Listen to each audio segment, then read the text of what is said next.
हायपर्यंस मुठ्ठल जोशी या व्हिडिओमध्ये आपण सार्वजनिक आरोग्य विभागामध्ये गट क व गट ड ची जाहिरात येणार आहे. अखेर ज्या पद्धतीनं सार्वजनिक आरोग्य मंत्र्यांनी सांगितलं होतं की 8 दिवसामध्ये भरती प्रक्रियेला गती दिली जाईल, त्या पद्धतीनं त्यांनी भरती प्रक्रियेला गती दिलेली आहे. आजचे नवीन परिपत्रक प्रसिद्ध झालं आहे आणि सार्वजनिक आरोग्य विभागाचा आकृती बंधसुद्धा मंजूर झालेला आहे. मग आता नेमकं काय सांगितलेलं आहे त्या परिपत्रकामध्ये आणि आजच सगळ्या जिल्ह्यांमध्ये जेवढ्या काही जागा रिक्त आहेत गट क आणि गट ड च्या त्यांची माहिती सार्वजनिक आरोग्य विभागाने मागवलेली आहे आणि आजच्या आज ती जमा करायची आहे. त्यामुळं जाहिरात काढण्याच्या दृष्टीनं अजून एक पाऊल पुढं पडलेलं आहे. जाहिरात लवकर येईल असं एक आशादायी चिन्ह निर्माण झालेलं आहे. तर नेमकं त्या परिपत्रकामध्ये काय म्हटलेलं आहे ती सगळी माहिती आपण पाहूयात. व्हिडिओ शेवटपर्यंत पहा.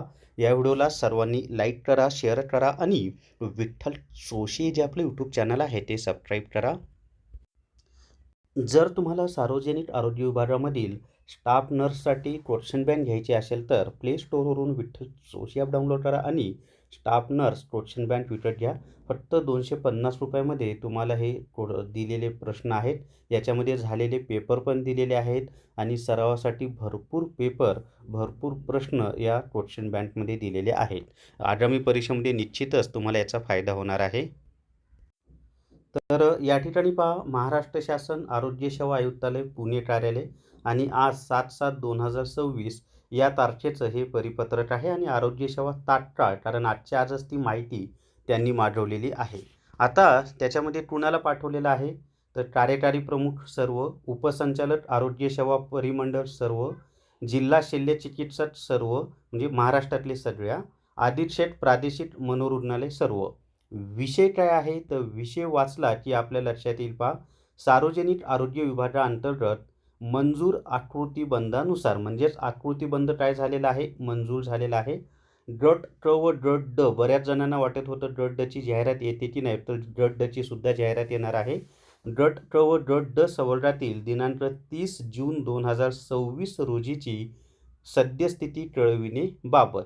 आता त्याच्या खाली पहा, उपरोक्त विषयांच्या अनुषंगाने सार्वजनिक आरोग्य विभागाकडील सरळ सेवा पदभरतीची इथं स्पष्ट दिले, सरळ सेवा पदभरतीची कार्यवाही स्तव, म्हणजे कशासाठी माहिती मागवलेली आहे तर सरळ सेवेची पदभरती कार्यवाही स्तव म्हणजे सरळ सेवेची नवीन जाहिरात काढायची त्या संदर्भात आपले कार्यालयाच्या आस्थापनेवरील मंजूर आकृतीबंधानुसार गट क व गट ड संवर्गातील दिनांक 30 जून 2026 रोजीची सद्यस्थिती खालील विवरणपत्रात तात्काळ शासनास उपलब्ध करून द्यावायची आहे.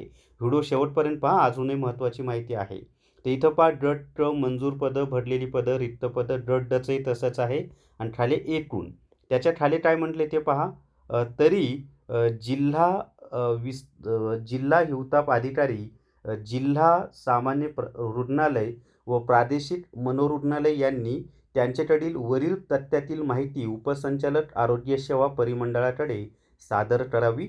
उपसंचालक आरोग्य सेवा परिमंडळ व कार्यक्रम प्रमुख कार्यालयांनी सदरील माहिती या कार्यालयास दिनांक 7/7/2026 पर्यंत सादर करण्याची दक्षता घ्यावी. म्हणजे आजच्या आजच ती माहिती सादर करायची आहे. तर अशा पद्धतीनं गट क आणि गट ड ची जाहिरात लवकरच प्रसिद्ध होईल, कारण त्यांनी स्पष्टपणे म्हटलेलं आहे की सरळ सेवा पदभरतीची कार्यवाही स्तव असं स्पष्ट उल्लेख त्यांनी केलेला आहे.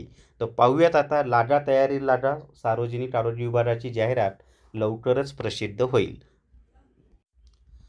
तर या व्हिडिओमध्ये एवढीच माहिती. या व्हिडिओला सर्वांनी लाईक करा, शेअर करा आणि विठ्ठल जोशी जे आपलं यूट्यूब चॅनल आहे ते सबस्क्राईब करा. Thank you very much.